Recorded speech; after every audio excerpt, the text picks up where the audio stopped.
Good morning all of you. आपका दिन शुभ हो।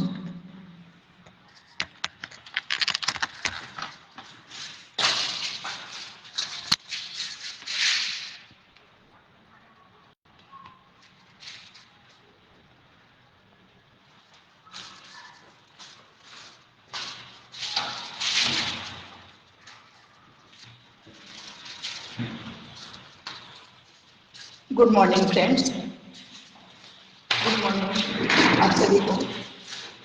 मैं हूँ डॉक्टर रंजना और दूसरा दिन आज फीमेल रिप्रोडक्टिव सिस्टम के बारे में हम लोग पढ़ेंगे। पुनः आप लोगों का स्वागत है इस लाइव क्लास में।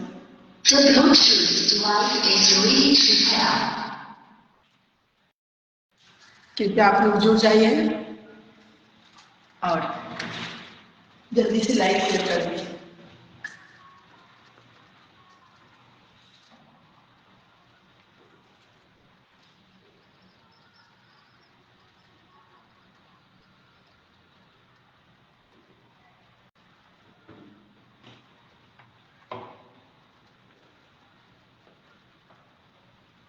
जैसे कि कल आप लोग पढ़े थे फीमेल रिप्रोडक्टिव सिस्टम के बारे में, तो उसी का कुछ चैप्टर बचा हुआ है जो आज पढ़ाएंगे और संभवतः मंडे को भी इसी का चैप्टर पढ़ाई होगा। तो आप लोग कंटिन्यू बने रहें, वीडियो को स्किप ना करें तो ज़्यादा बेटर रहेगा, समझ पाएंगे, नहीं तो फिर बॉक्स हो जाएगा। और प्लीज लाइक शेयर जरूर कीजिए। तो थोड़ा सा हम लोग फ्लैशबैक में जाएंगे, कल जो पढ़ाई हुआ था उसके बारे में एक बार हम लोग फिर से देखेंगे। कहा जाता है जीवों का वह अंग जीवों द्वारा अपने समान नए जीव को जन्म देना क्या कहलाता है? कल बताई थी मैं आप लोग, प्रजनन या जनन कहलाता है। किसी भी जीव के द्वारा अपने समान नए जीव को जन्म देना ही जनन या प्रजनन कहलाता है। आगे था मानव एक लिंगी यानी यूनिसेक्सुअल प्राणी है जो नर और मादा के रूप में पाया जाता है, अलग अलग होते हैं। मेल में सिर्फ शुक्राणु पाया जाता है, स्पर्म पाया जाता है, और फीमेल की बात करें तो फीमेल में अंडाणु यानी ओवम की उत्पत्ति होती है। उसके बाद हम लोग पढ़े थे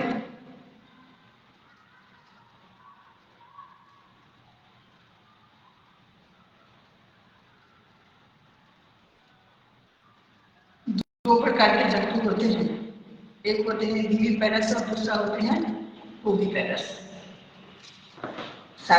जो नए मैं इसलिए बता रही हूँ कि जो आज जुड़े हैं उनको थोड़ा सा इस चीज समझ में आ जाए। एक बार आप लोग देखिएगा फिर से, विविपेरस में जो जंतु विविपेरस होते हैं वो डायरेक्ट बच्चे को जन्म देते हैं। क्या करते हैं? बच्चे को जन्म देते हैं। और जो जंतु ओविपेरस है वो अंडे देते हैं और अंडा से बच्चा होता है। बच्चा होता है लेकिन पहले अंडा होता है उसके बाद बच्चा होता है। इस चीज का ध्यान रखिए। आगे आता है, मैंने फिगर के माध्यम से बताई थी आपको कि कहाँ कौन सा अंग पाया जाता है। एक बार आप लोग अभी बोर्ड पे फिगर है उसको आप लोग एक बार देख लीजिए।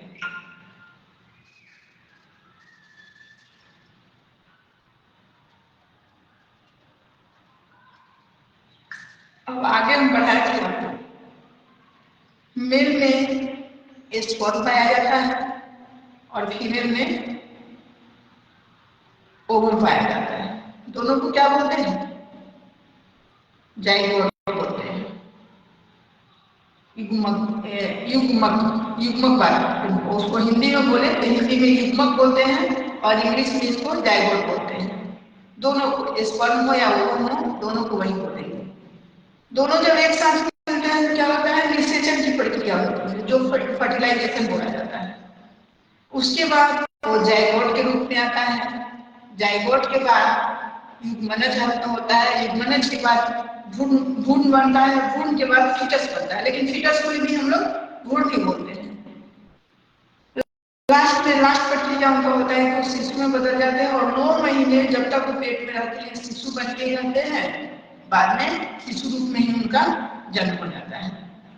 तो इतना तो आप लोग समझ गए। ये चीज मैं कल भी आप लोगों को पढ़ाई थी, ये सारा चीज कल का ही है। एक और मैं बताई थी, शायद आप लोग को याद होगा, प्यूबर्टी एज के बारे में।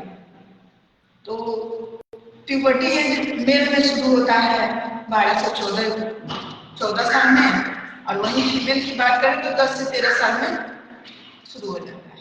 ठीक है, उसके बाद में पढ़ाया था आप लोग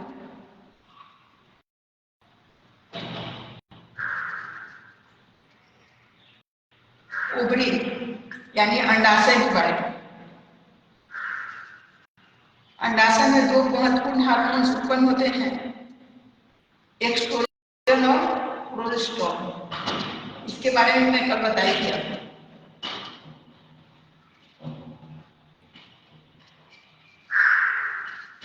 एस्ट्रोजन हार्मोन्स का काम है प्रजनन अंग को विकास करना। वही प्रोजेस्टेरोन का वर्क देखिए, प्रोजेस्टेरोन का वर्क है स्त्री शरीर को, जो महिला का शरीर है उसको प्रेगनेंसी यानी गर्भ धारण के लिए तैयार करना। ठीक है, इतना आप लोग कल पढ़ चुके थे। आगे आज पढ़ेंगे, एक बार आप लोग स्क्रीनशॉट ले लीजिए और कृपया वीडियो को लाइक शेयर कर दीजिए, फिर मैं आगे बढ़ाती हूँ।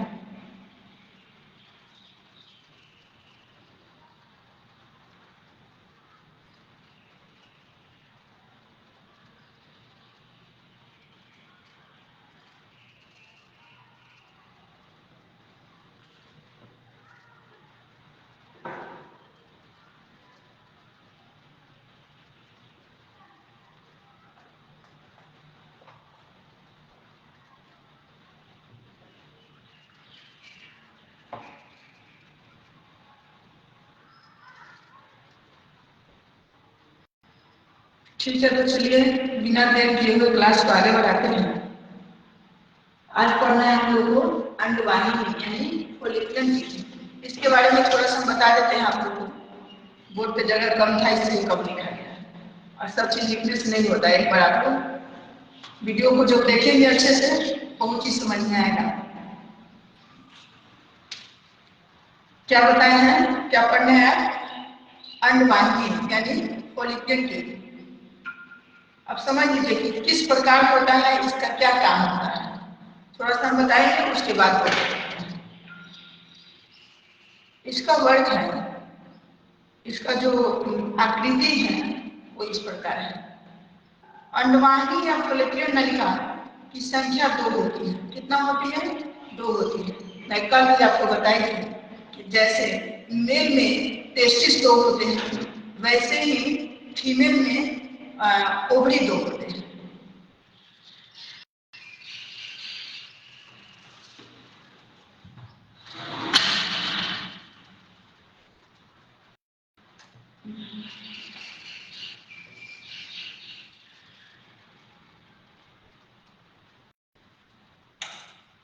क्या होता है? अंडवाहिनी यानी फॉलिकुलर नलिका की संख्या 2 होती है ना। अब आगे देखिए, जो गर्भाशय के ऊपरी भाग में होता है, कहाँ होता है? गर्भाशय के ऊपरी भाग में होता है। आगे बढ़ेंगे,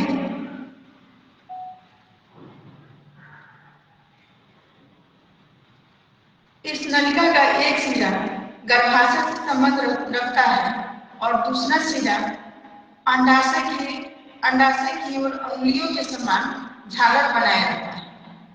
क्या करता है?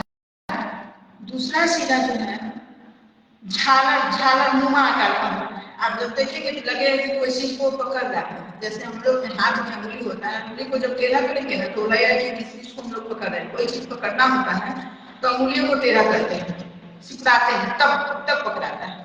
सेम वही कंडीशन है उसमें। तो उसमें वो क्या होता है? झालर नुमा आकार का होता है।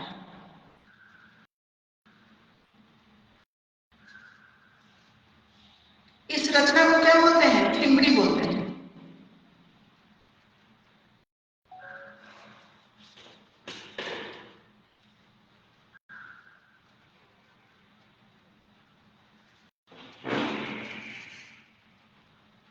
ठीक है, तो आगे हम चलते हैं बोर्ड पे।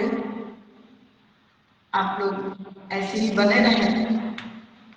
एक बार आप लोग का कमेंट देख लेती हूँ, इनका क्या कमेंट है।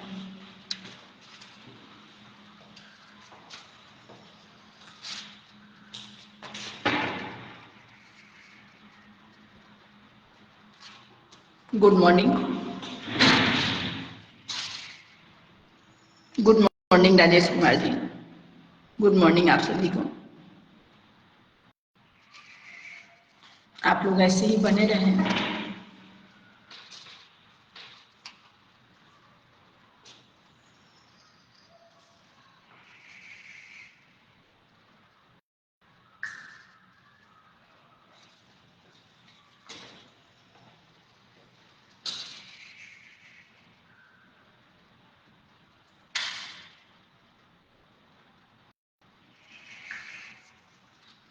तो आगे बढ़ेंगे।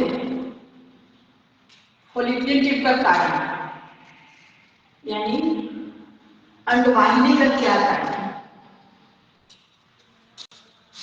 जो नोट करना चाहते हैं नोट कर सकते हैं, नहीं तो आप लोग स्क्रीन पर ले सकते हैं। मुझे तो ऐसा लग रहा है कि आप लोग फ्रेश देख पा रहे होंगे। मेरा जो सीमित साधन है उसके अकॉर्डिंग मेरा प्रयास है कि आप लोग अच्छे से अच्छे मैं आप लोग को सेवा दे पाऊँ। तो यहाँ क्या पढ़ रहे थे? अंडवाहिनी के बारे में। अंडवाहिनी का क्या पाठ है? यह प्रजनन के दौरान सर्विक्स के द्वारा स्पर्म को अंदर प्रवेश करता है। यानी स्पर्म का इसका जो काम है फॉलिपियन ट्यूब का, उसमें सर्विक्स के द्वारा स्पर्म का क्या होता है? प्रवेश होता है। स्पर्म का क्या होता है? प्रवेश होता है, जो फॉलिपियन ट्यूब में जाकर ओवम से मिलता है। यहाँ हम लोग फिगर के माध्यम से देखेंगे कि स्पर्म कहाँ से जाता है? स्पर्म यहाँ से जाता है ना? और ओवम की उत्पत्ति कहाँ होती है? यहाँ होती है, ओवरी में। तो ओवरी से क्या करता है? फॉलिपियन ट्यूब में जाता है और इधर से स्पर्म जाता है। दोनों जब मिलता है तो निषेचन की प्रक्रिया होती है, जिसको फर्टिलाइजेशन बोलते हैं। यहाँ तक समझिए।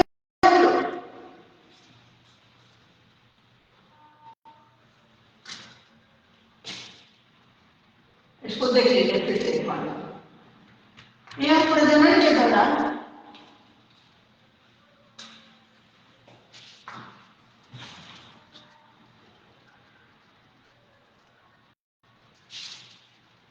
स्क्रीनशॉट ले लीजिए आप लोग।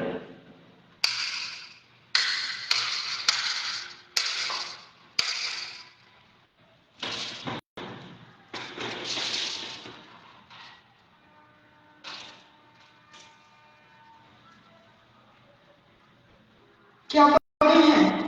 यह प्रजनन के दौरान सर्विस के द्वारा स्पर्म को अंदर प्रवेश करने में सहायक होता है या कराता है। ठीक है, जो फैलोपियन ट्यूब से में आकर ओवम से मिलता है।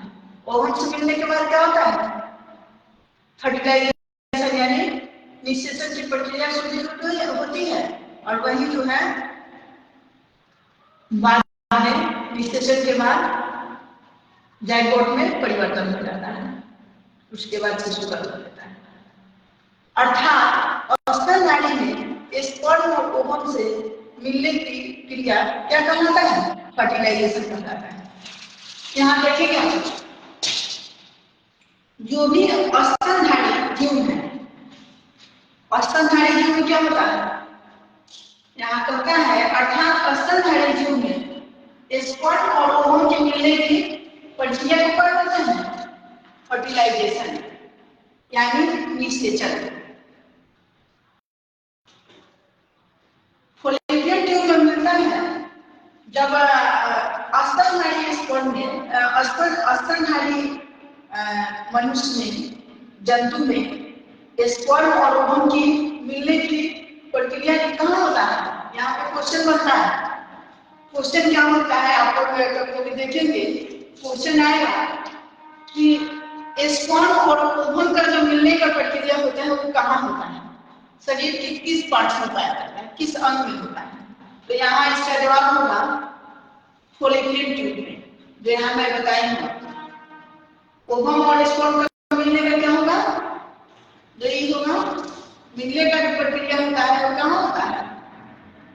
फॉलिक्युलर ट्यूब में होता है।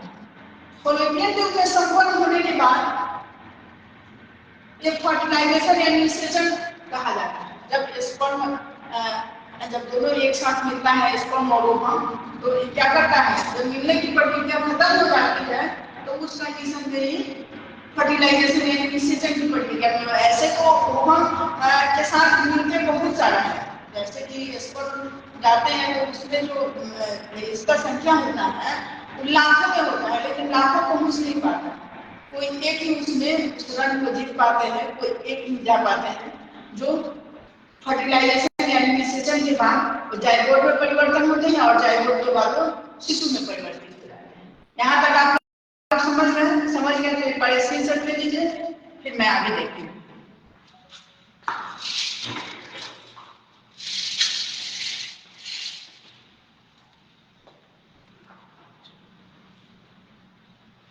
गुड मॉर्निंग विकास जायसवाल जी, गुड मॉर्निंग आप सभी को। जहाँ नहीं समझ में आए एक बार कमेंट कर दीजिएगा, मेरा यथार्थ प्रयास रहेगा कि आपका जवाब मिले।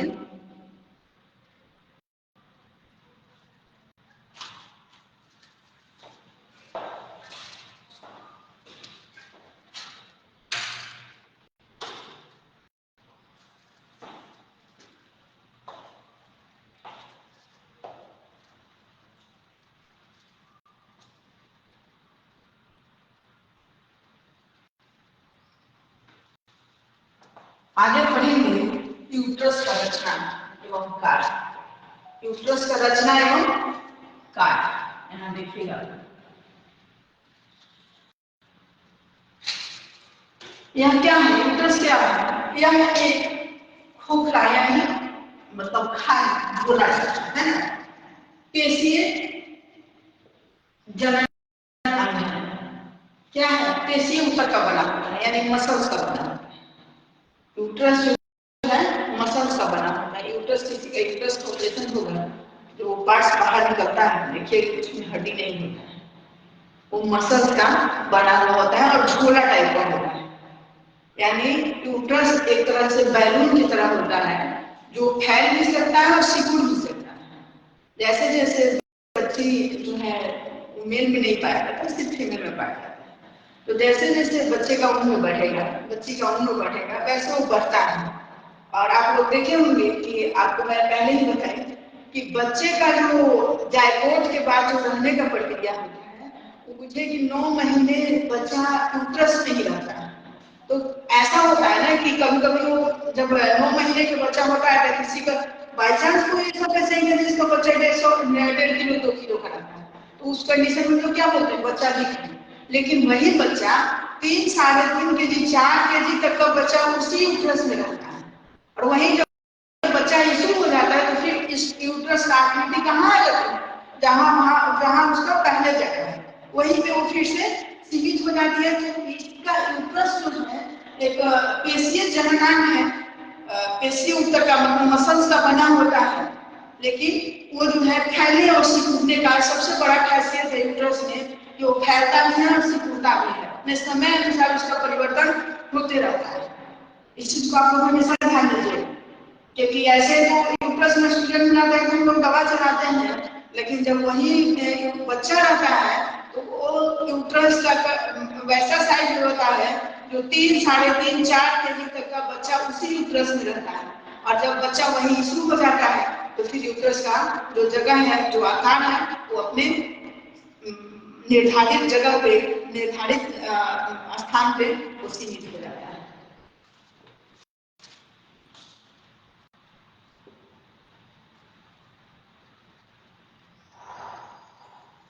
यूट्रस में यूट्रस का कार्य है निषेचन के बाद यूट्रस में जब स्पर्म और ओवम का फर्टिलाइजेशन का वर्क हो जाता है तो क्या होता है निषेचन। निषेचन के उपरांत, निषेचन के बाद जाइगोट का निर्माण, और यह जाइगोट यूट्रस में ही यूट्रस के दीवार से जुड़ा होता है। जाइगोट क्या होता है, जब बच्चा इशू होता है, जब आपको निषेचन के बाद जाइगोट बनता है तो जाइगोट जो है यूट्रस की दीवार से सटा रहता है। अब वही जैसे जैसे बड़ा होगा फीटस में बदलेगा, फीटस से शिशु में बदलेगा। तो यहाँ फिर से एक बार देखेंगे, नेटवर्क थोड़ा सा इशू है। क्या पढ़ाई है? यूट्रस का संरचना क्या है? यूट्रस का जो संरचना है वो एक खोखली होता है, मसल्स का बना होता है। मसल्स ऊपर का पेशियां ऊपर का जननांग होता है। निषेचन के उपरांत जो स्पर्म और ओवम का निषेचन होता है तो निषेचन के उपरांत जो है जाइगोट का निर्माण होता है। क्या होता है? जाइगोट का निर्माण होता है। और यह जाइगोट जब होता है तो जाइगोट बड़ा नहीं होता है, जाइगोट छोटा रहता है। और वह जाइगोट कहाँ रहता है? यूट्रस की दीवार से जुड़ा हुआ होता है, दीवार से ही चिपका हुआ होता है, क्योंकि वह छोटा होता है। वही जाइगोट जब फीटस में परिवर्तित होता है, फीटस के बाद जब शिशु में परिवर्तित होता है तो वो जो है यूट्रस में ही उसका पूरा रहना सहना खाना जो है बच्चे का पूरा 9 महीने जाइगोट के बाद जब तक बच्चा शिशु न हो जाता है तब तक उसका सारा क्रियाकलाप कहाँ होता है? यूट्रस में ही होता है। इसीलिए मैं बताई कि यूट्रस एक बैलून की तरह है जो वो अपने समय अनुसार बढ़ता भी है और घटता भी है। इस चीज को हमेशा ध्यान में रखिएगा। ठीक है, तो यहाँ आप कहाँ तक देखिए,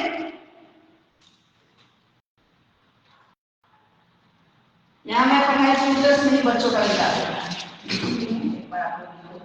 नोट डाउन कर सकते हैं। तो यूट्रस के बारे में आप लोग समझ गए, अंडवाहिनी के बारे में समझ गए। आगे है योनि। योनि भी क्या है? योनि का दीवार भी है पेशियों ऊतक का, यानी मसल का ही बना होता है, उसमें भी कोई हड्डी नहीं होता है। योनि का दीवार क्या होता है? पेशियों ऊतक का बना होता है। योनि का एक सिरा मदाजनन छिद्र के रूप में क्या करता है? बाहर की ओर खुलता है, जहां से पेशाब होता है, बच्चे इशू होते हैं। ठीक है, क्या होता है? फिर से एक बार देखेंगे। योनि का दीवार पेशियों ऊतक का बना होता है, मसल्स का बना होता है। स्क्रीन शॉट ले लीजिए आप।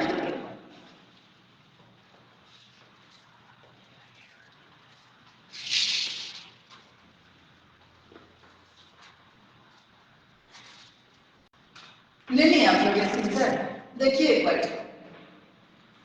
योनि का दीवार पेशियों ऊतक का बना होता है। योनि का एक सिरा जननांग छिद्र के रूप में बाहर की तरफ खुलता है तथा दूसरा सिरा पीछे की ओर गर्भाशय से जुड़ा रहता है। याद रखिए, यही बताया था ना आपको सभी। तो इसका एक जो है विजाइना का एक योनि का एक सिरा यूट्रस से जुड़ा हुआ है और दूसरा जो है सिरा बाहर की तरफ खुलता है।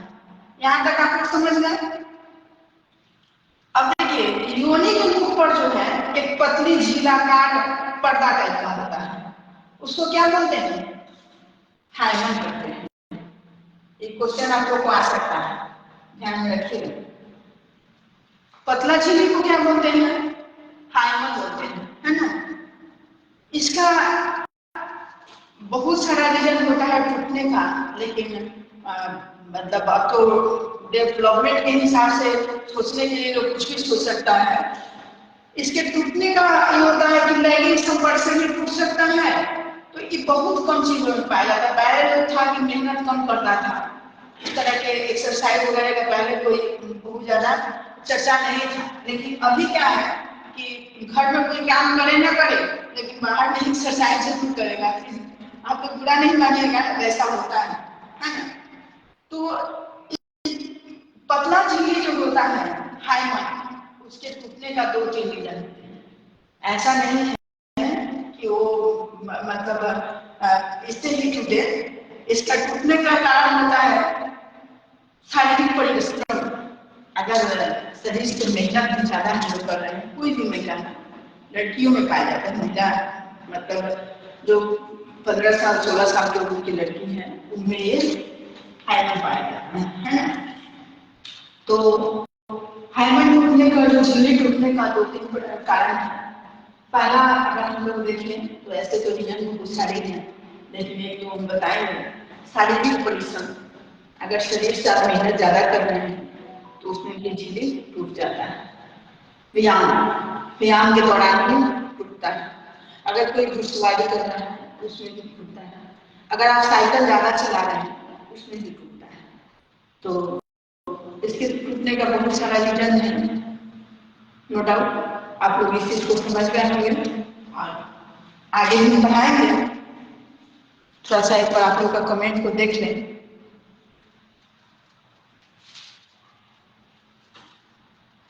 Good morning Sunny Singh, Anish Kumar good morning,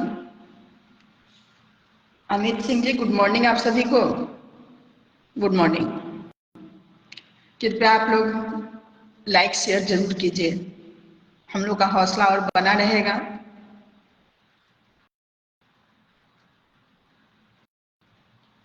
मुझे लगता है यहाँ तक आप लोग समझ गए होंगे। किसी को कोई दिक्कत है तो कमेंट जरूर करें।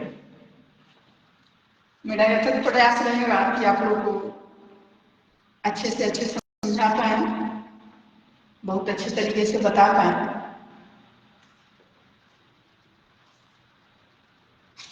तो आप लोग क्या पढ़े हैं, हाइमन यानी पतली झिल्ली के बारे में समझ गए। अब यहाँ आता है प्रजनन के चरण। कितने चरण होते हैं? मैं कल भी पढ़ाई थी इसको, अगर याद है तो आप कमेंट कीजिए, नहीं है तो मैं फिर बताऊंगी। ऐसे बोर्ड पर लिखा भी हुआ है जी। प्रजनन के 6 चरण होते हैं। प्रजनन के कितने चरण होते हैं? 6 चरण। एक बार आप लोग बताइए कि चरण का क्या क्या नाम है। पहला आता है युग्मक जनन, गैमेटोजेनेसिस,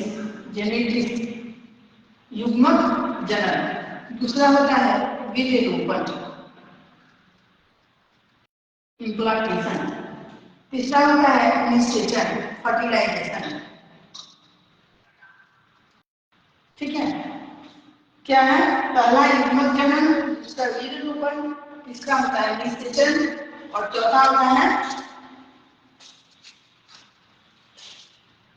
युग जनन निर्माण, जाइगोट का फॉर्मेशन। ठीक है, पांचवा है आरोपण। आरोपण का रोकने का जो काम होता है उसको बोलते हैं इम्प्लांटेशन। और लास्ट होता है छठा गर्भ का। ठीक है, मुझे आशा है कि आप लोग इतना समझे होंगे।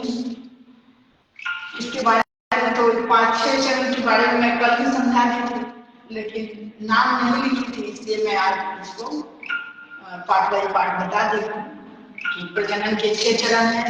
6 चरण के इस प्रकार नाम है और आप लोग स्क्रीन कर लीजिए, इसको समझिए। कहीं कोई दिक्कत हो, डाउट हो तो आप कमेंट कर सकते हैं।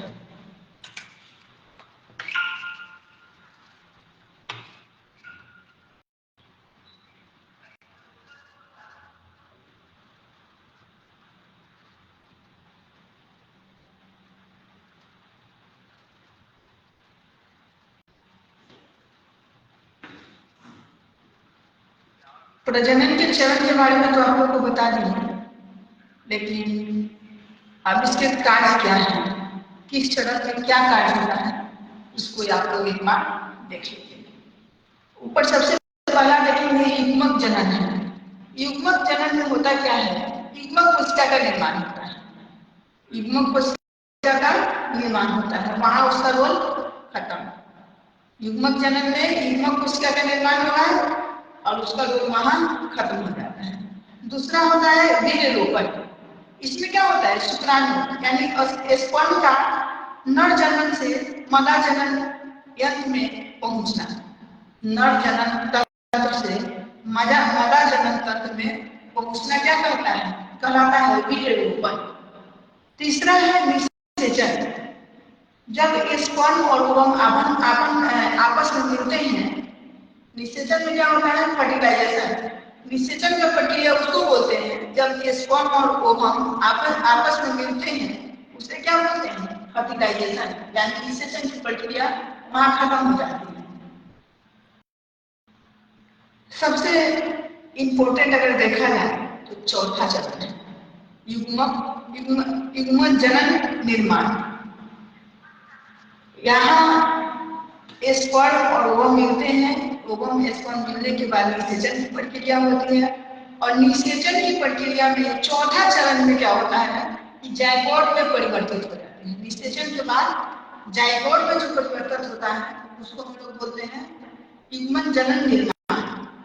युग्मन जनन निर्माण। पांचवा है आरोपण इम्प्लांटेशन। पांचवा में क्या है आरोपण।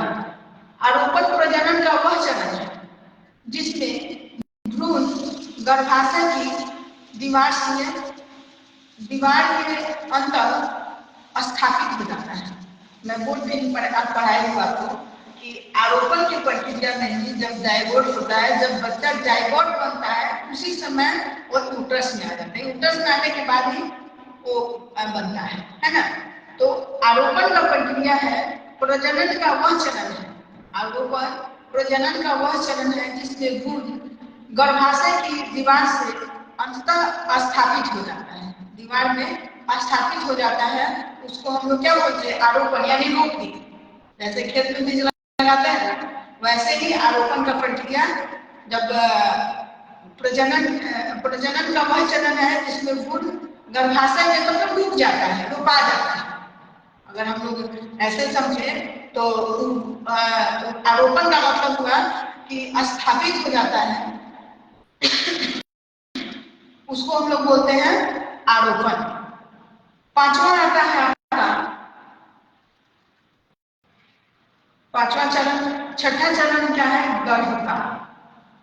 गर्भकाल में क्या होता है माता का गर्भधारण से लेकर जन्म तक का जो प्रक्रिया होता है उसको गर्भकाल बोलते हैं।